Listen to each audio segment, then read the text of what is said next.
kaum milenial yang belum, dan sangat rasional mereka menunggu programnya. Apa sih yang harus ditawarkan ke milenial dan kepada Gen Z, generasi Z gitu ya. Mereka menunggu itu, sehingga mereka berada pada posisi swing voter. Nah, ketika misalnya katakanlah 3 paslon yang sudah diwacanakan, berkembang sekarang koalisi Prabowo Ganjar, Ganjar Prabowo, kan mengemuka itu sekarang.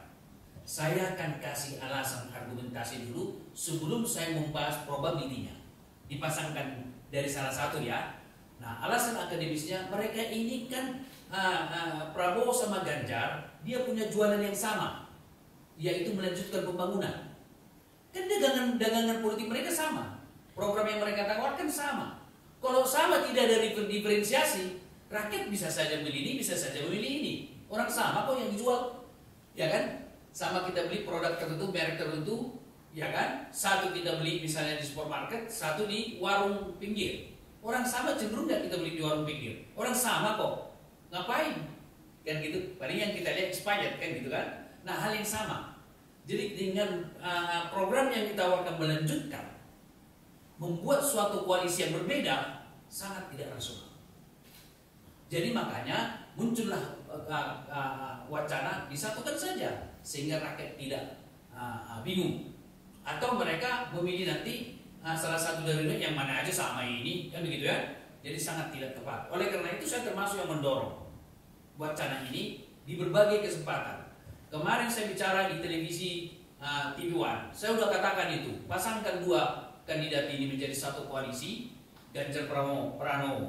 Lalu ada pertanyaan dari host, begitu ya, beberapa hari yang lalu, karena konsep ini sudah agak lama saya sampaikan.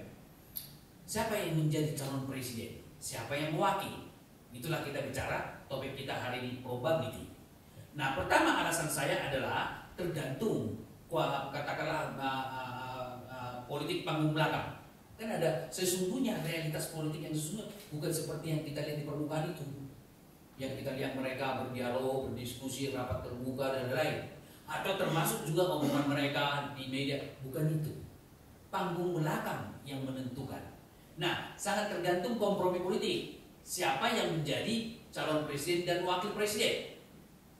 Itu satu. Yang kedua, kalau kita analisis, kalau rujukannya adalah Joko Widodo, melanjutkan pembangunan Joko Widodo, pertanyaan kita adalah dari 2 tokoh ini, Ganjar Pranowo atau Prabowo yang lebih homopili. Dari segi komunikasi, homopili itu penting, kesamaan.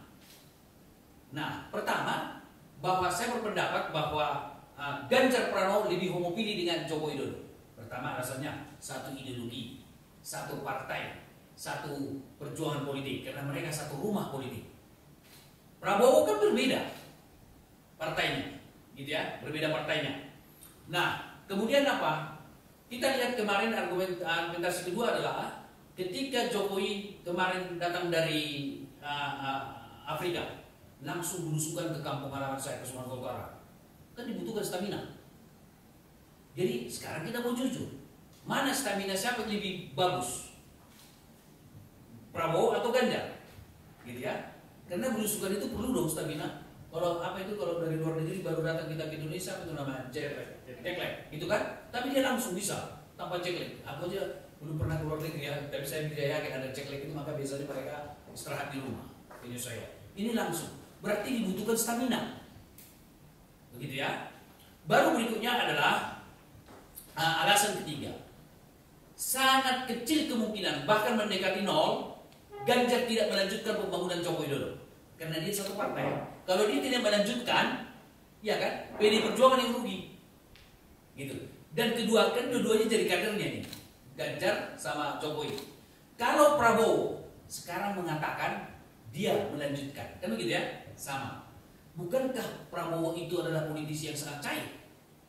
Kemarin ketika kampanye, dia mengkritik Jokowi juga tentang kartu sehat dan lain-lain. Pakai kartu itu semua, sekarang sudah didukung. Dia politisi yang sangat cair. Kemarin dia antitesis ketika pemilu kampanye 2014 ya, 2019. Begitu jadi menteri, pokoknya Jokowi bagus semua. Cek aja omongannya.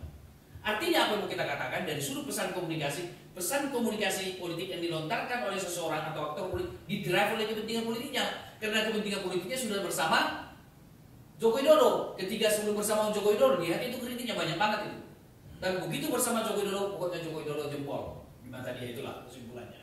Nah, apakah ketika jadi dia presiden nanti tetap seperti itu? Questionable. Karena dia adalah politisi yang cair gitu ya, yang berubah, yang saya jelaskan lagi.